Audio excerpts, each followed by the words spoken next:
After our group left Rome, we spent our next afternoon in Florence, beginning with a scenic view looking over the city. We saw a miniature version of Michelangelo's David. Then we took a stroll outside the Galleria dell'Accademia.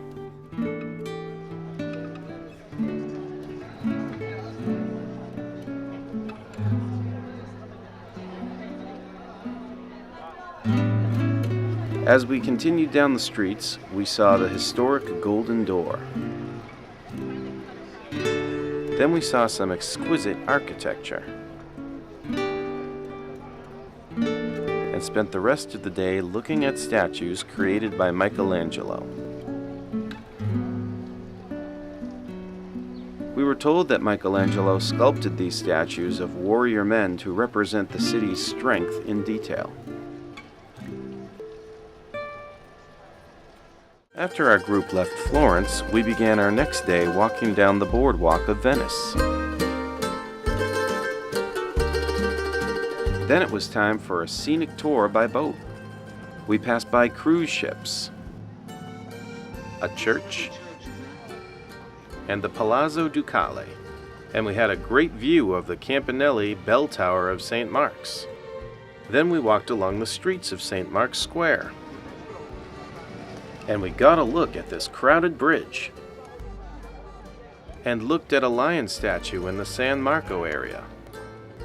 And then we had a great view of the historical Rialto Bridge, designed in the 12th century to allow passage on foot across the Grand Canal.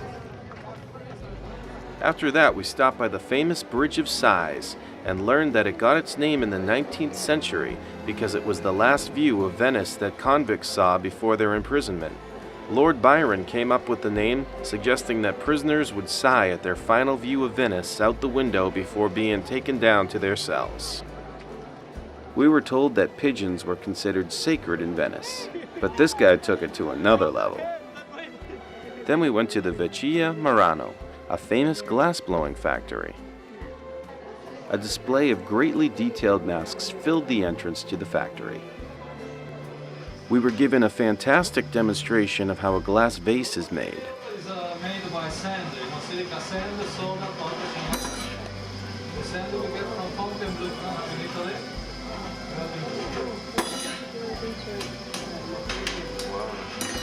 So now the base is finished, and the master now has to shape the top of the vase. Now we change the point of the wood. Now he has to shape the other side. Look at the handle.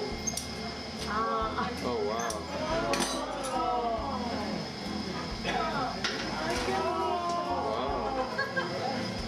See, that was nice and easy. After the demonstration, we made our way into the display room. Then it was off to La Scala d'Oro, the golden staircase.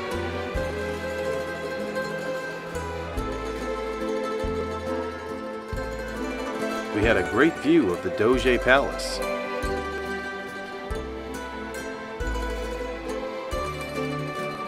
These two statues represent symbols of the Venetian army.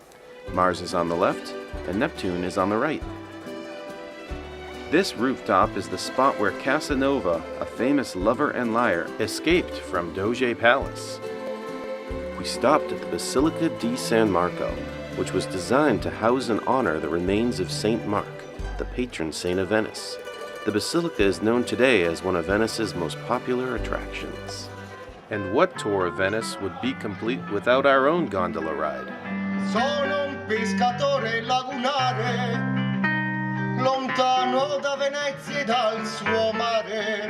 Vorrei laggiù tornar laggiù.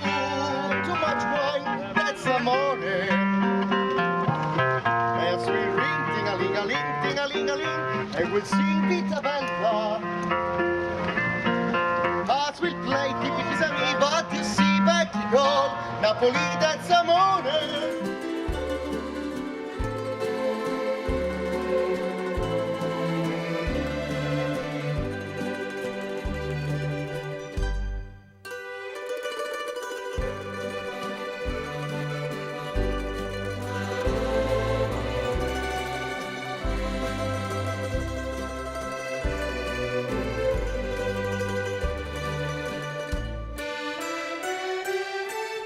We continued our tour of the city, taking in local sights. We saw a street performer, and Juliet's balcony, immortalized by Shakespeare in Romeo and Juliet. It is here where the famous couple are reputed to have wooed one another, and it is now available as a venue for couples to have a private wedding of their own.